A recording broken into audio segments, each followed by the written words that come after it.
ننھے علی نے اپنے بابا کو سچی خوشی کا مفہوم عملی طریقے سے سکھا دیا تھا۔ علی آج پہلی بار اپنے بابا کے ساتھ جنگل میں شکار کھیلنے جا رہا تھا۔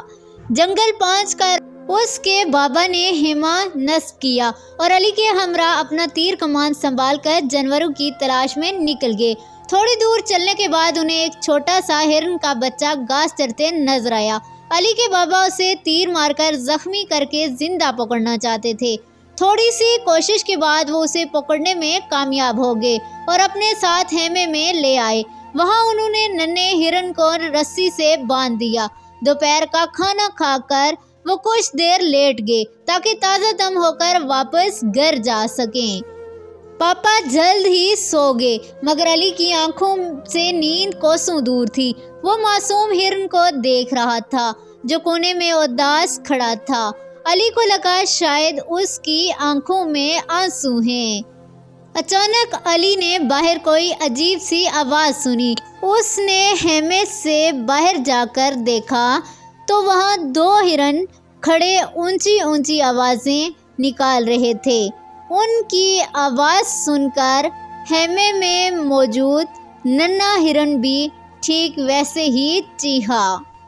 علی فوراً سمجھ گیا کہ یہ دونوں ہرن ننھے ہرن کے ماں باپ ہیں جو اپنے بچے کو ڈھونڈتے ہوئے یہاں تک آئے ہیں۔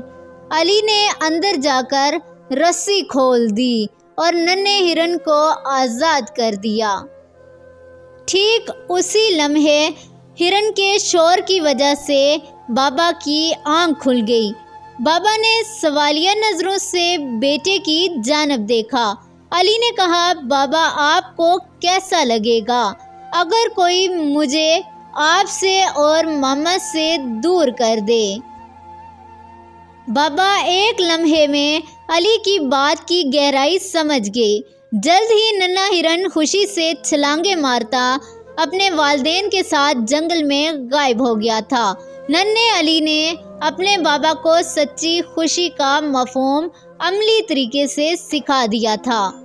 ناظرین، اگر آپ کو ویڈیو اچھی لگی ہو تو ہمارے چینل کو سبسکرائب کرنا مت بھولیے گا۔